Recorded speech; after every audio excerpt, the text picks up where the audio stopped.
Karmelo Anthony. How you feel about him getting indicted for first-degree murder? Yes, sir. Yes, sir. Unfortunate, but I wasn't surprised. We understand how the criminal justice system operates in this country when it involves African people. Nothing is new under the sun, especially when you're dealing with white justice for black people in America. What I thought was very interesting about Carmelo Anthony's indictment that I believe we got yesterday is the fact that the day before, Art, in the same state, but in another county, there was a Caucasian student, an 18-year-old, who was indicted following the stabbing of a fellow 18-year-old student in his high school. I think it was the Belton High School in another county in Texas. This unfortunate incident occurred about 3 years ago. Him and a Latino student, they had beef.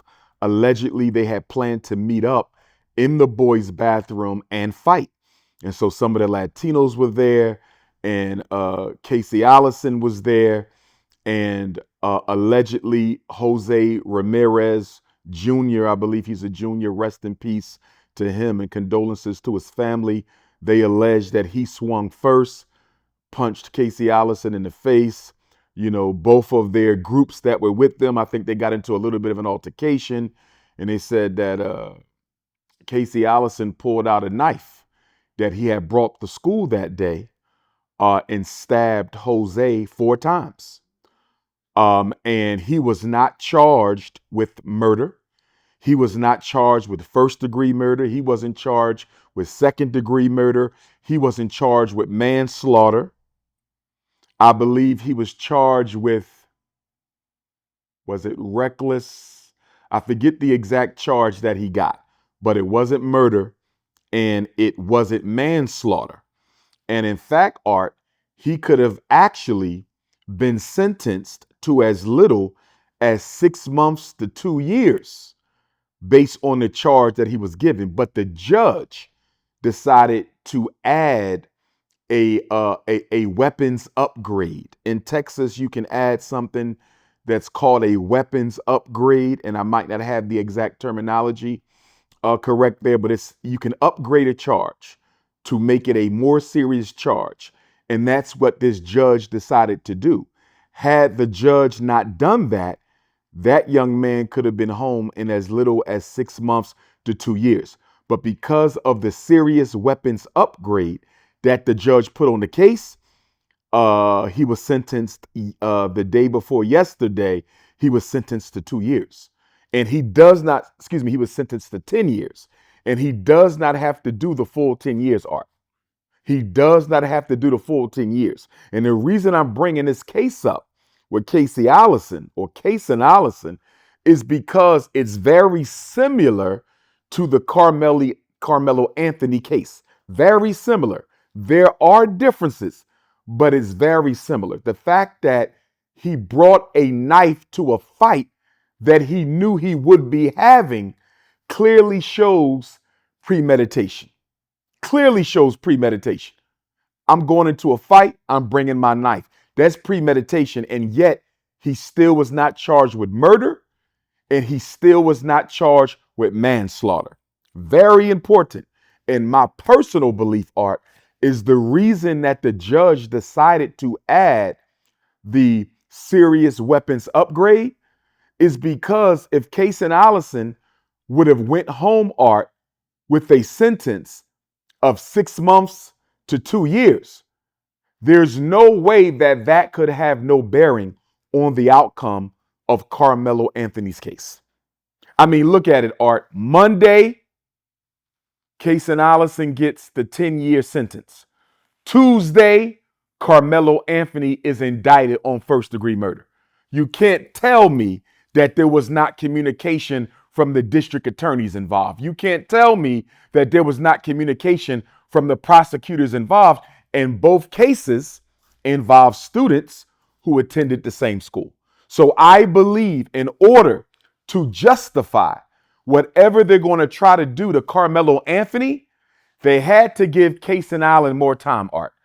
They could not let him go home after 6 months to 2 years and try to throw Karmelo Anthony under the bus. And what I find interesting, Art, is that Case and Allison's case is not getting the same amount of attention that Karmelo Anthony's case is getting. You don't see the same type of outcry. You know, his family isn't getting death threats. The judge was not being criticized and condemned for reducing bail because Case and Allison also had his bail reduced, Art.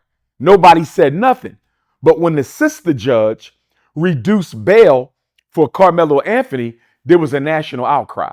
And I just think these two cases continue to show us, as African people in America, the double standard that exists at the heart of the American criminal injustice system.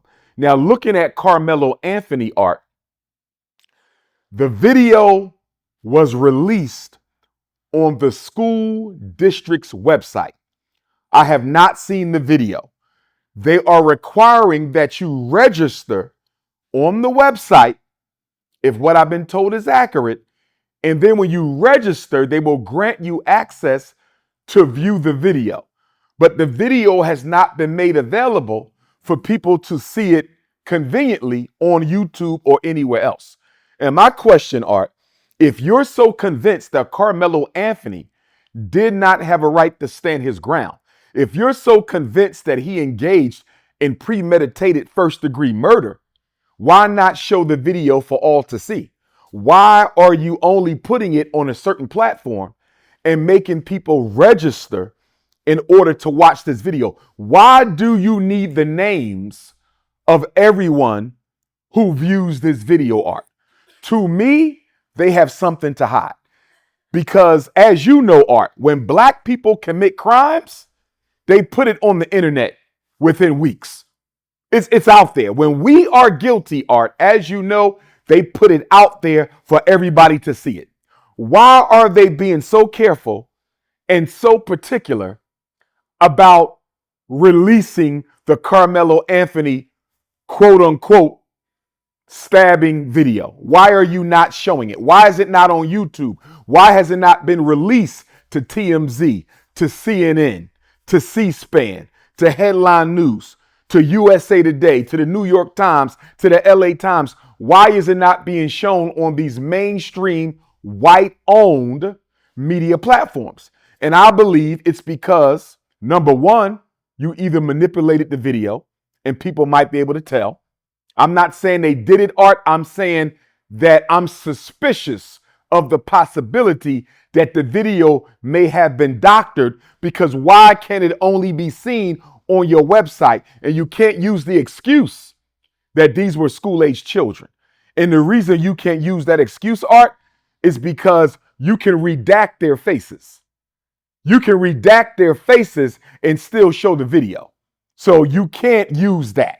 You can redact their faces and still show the video. So I don't know why they're being so selective about who watches this video, but they're never that protective of a black child.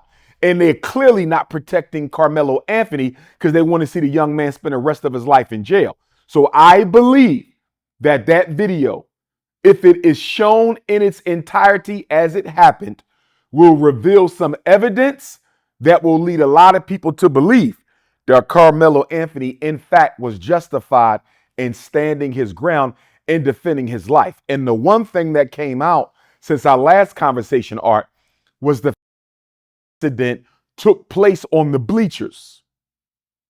I didn't know the incident took place on the bleachers. So not only do you have Karmelo Anthony minding his business under this tent on the bleachers, these two racist white children, and again, I'm sorry for the loss of the son to the parents. I'm sorry he's gone, whether he's black, white, red, yellow, or brown. Nobody deserves to be predeceased by their children. I want to be clear about that.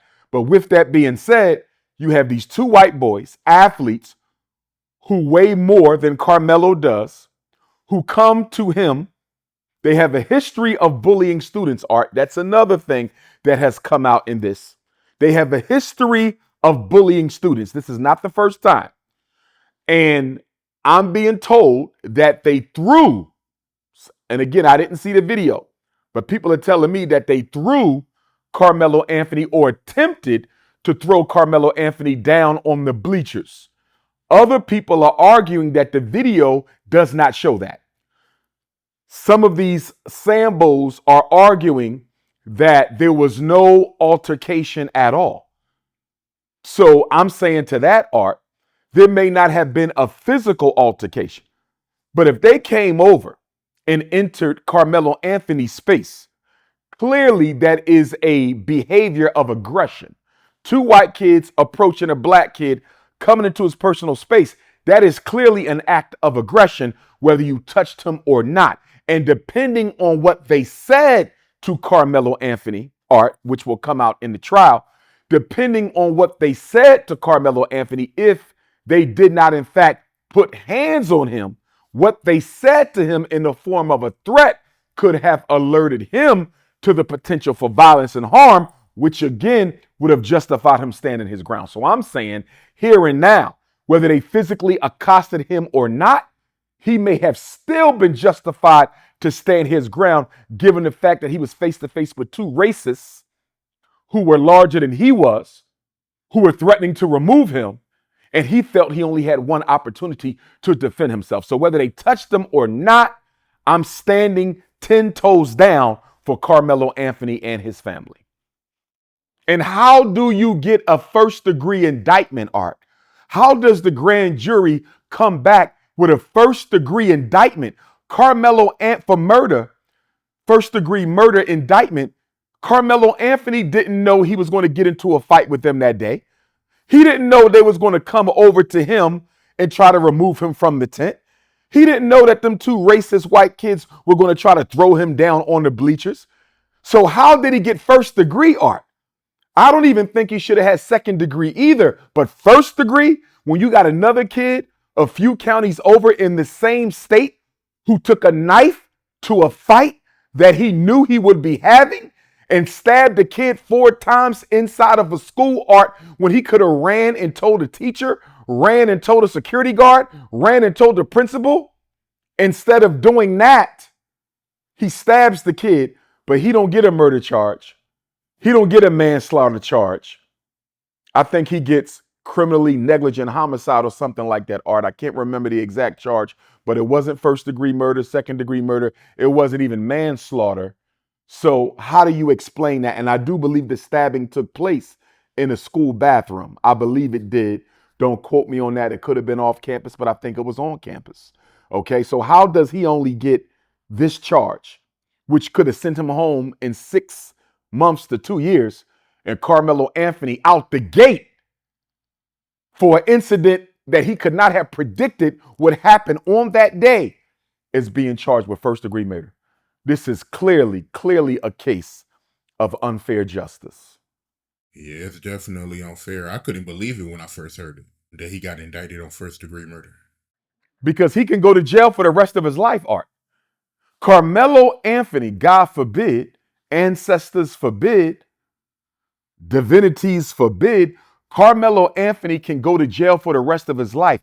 Art, how do you explain that when you have another kid who does not get charged with first degree murder, stabs the kid 4 times at a fight he knew he was going to be having and brought a knife for that purpose, but he don't get first degree murder charge in the same state? The double standard of black-white justice. It don't make sense. It's racism. Absolutely.